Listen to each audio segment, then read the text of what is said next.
always believed my life had a steady, familiar rhythm. Not boring, just comfortably predictable. After 25 years of marriage, you settle into certain routines. You know each other's habits, moods, little quirks. For Sophia and me, it was the small rituals. A shared morning coffee, a quick midday call, dinner together, and a glass of wine after the evening news. It wasn't extravagant, but it was ours. A tiny tradition we had built over decades. I thought it worked. I truly did. With both our kids away at college, the house felt quieter, sometimes almost too quiet. But we filled the space. We relied on old jokes, familiar touches, the same stories retold 100 times. I believed she knew me better than anyone. Perhaps I took that for granted. One Thursday evening we sat on the couch, the TV muted in the background. A scene as ordinary as any other.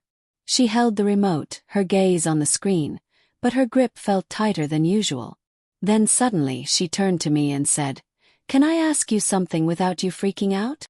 I chuckled, assuming it was one of her random, odd questions. That's usually how she started when something unusual was on her mind. "Of course," I replied, curious but unworried. She paused, letting out a small, nervous laugh. "I mean it. Just hear me out." "Okay." I nodded, not sensing the shift in the air. "Go ahead." She inhaled deeply, her fingers curling around the remote a little more. "What would you think about opening our marriage?" I blinked, the words slow to register. I even laughed, expecting a playful smile, but her expression stayed tense. Expectant. A strange chill crept up my spine. "Wait, what do you mean by that?" Sophia turned fully toward me, arms crossing defensively, like presenting a proposal or maybe a trial. Nothing serious, just to explore a little. That word, explore, felt like a knot tightening around my chest. "You're serious?" asked, keeping my voice steady. "I'm not saying we have to do it," she added quickly. "Just talk about it." My heart pounded, but I forced calm. Where was this coming from? She looked away briefly, jaw tightening. "We've been together a long time, Bruce. Love you. You know I do, but maybe we've just grown too comfortable." My jaw clenched. "You mean you're bored?" "That's not what I said," she shot back, defensive, but the implication hung in the air. "I just want to feel something different.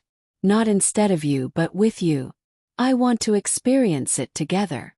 I avoided her eyes, staring at the muted TV. Colors flickered across the screen without meaning. That night, I lay awake beside her, staring at the ceiling, her breathing calm, peaceful, like she hadn't just upended our world. Her words echoed. "Open our marriage." The phrase spun in my mind like a song you can't escape, each repetition tightening my chest. I gave it a few days, hoping she'd bring it up again. Maybe she'd laugh it off, call it a fleeting thought, a bad idea sparked by wine. But she didn't. She acted as if nothing had happened, like she hadn't dropped a live grenade in our living room. By Sunday, I couldn't hold it in. We were in the kitchen loading the dishwasher when I slammed the door a bit too hard.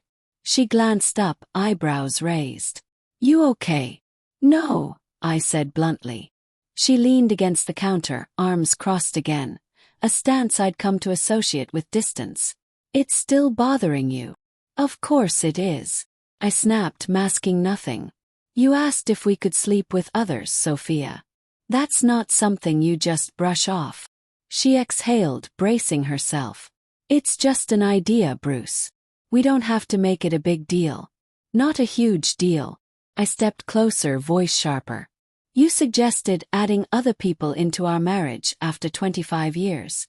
That's not a passing thought, Sophia. That's an earthquake." Her eyes narrowed. "You're overreacting."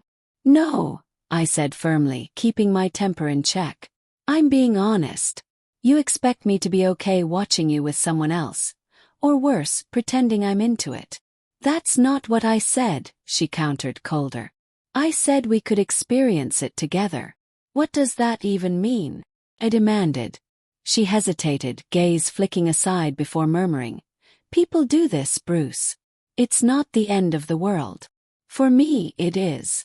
For a moment we just stared. The gap between us felt wider than it had in decades. That was when I realized something inside her had shifted, or maybe had been shifting for a while, and I hadn't noticed. In the following days, the signs emerged. Her phone buzzing more, a new perfume, extra effort in her appearance for errands, gym visits that left her untouched by sweat, that secretive smile. I didn't want to pry. But one night she fell asleep on the couch.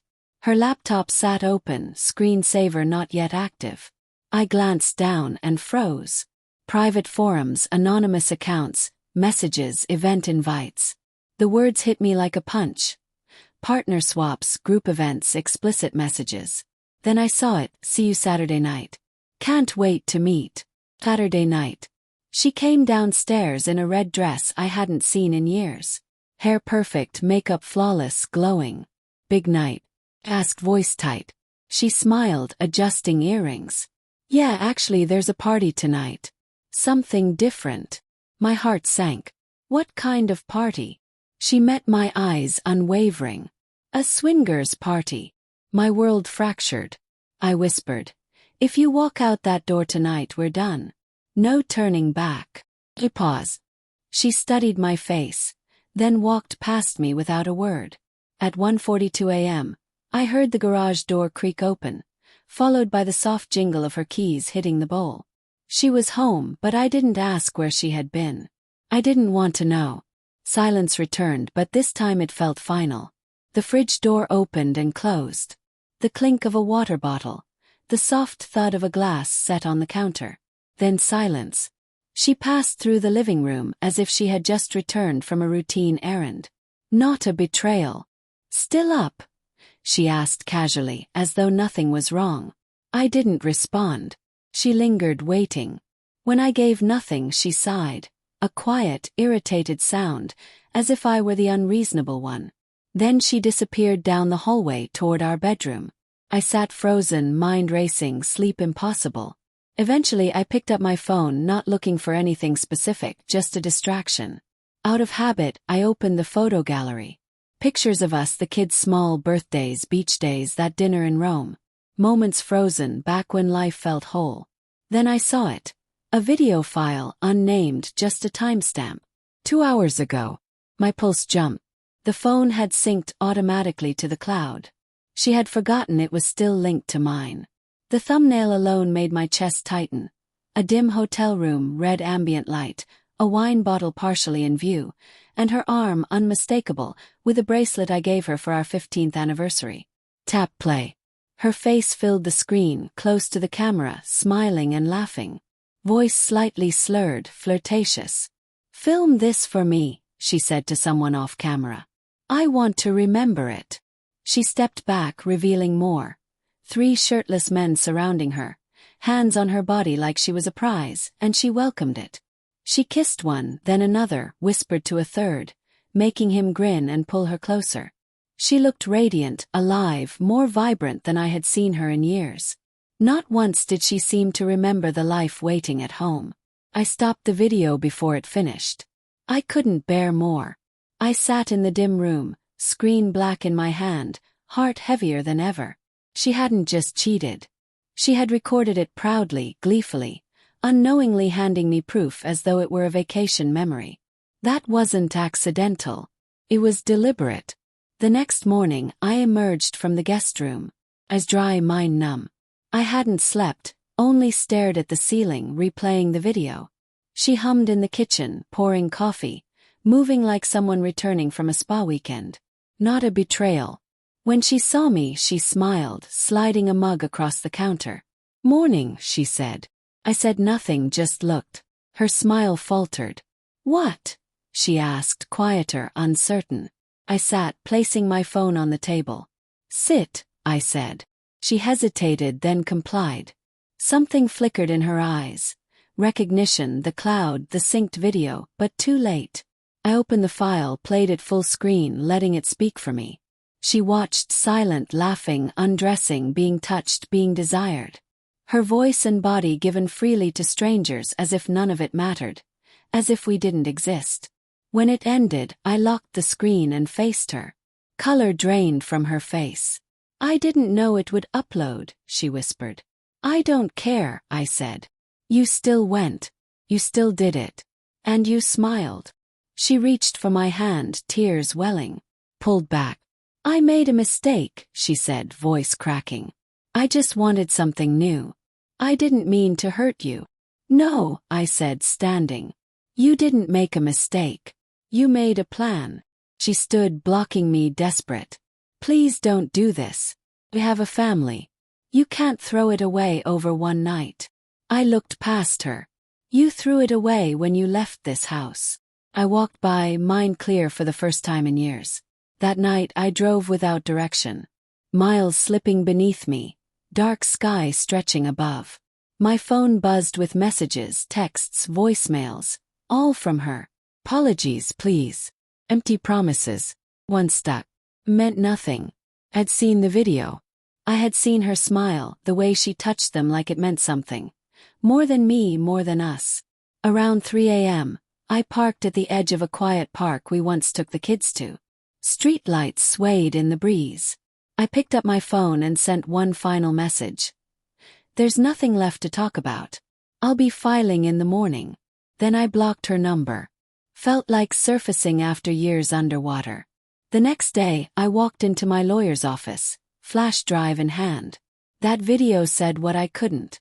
I didn't want revenge. I wanted peace.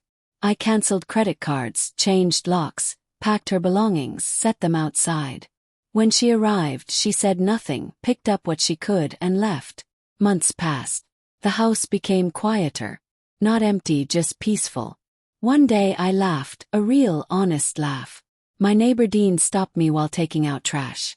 Hey, Bruce. I should have said earlier. I used to see Sophia leaving, picked up by a guy in a black car. Same guy several times a week. He nodded. You didn't do anything wrong. And just like that, something inside me settled. That night at the hotel wasn't the start. She had been living a separate life for a long time. That party was just the point she stopped pretending. That evening I sat on the porch, watching the sun dip over the neighborhood. It used to be ours. We used to dream here. Now it was just me. And for the first time in years, it didn't feel lonely. Felt like freedom.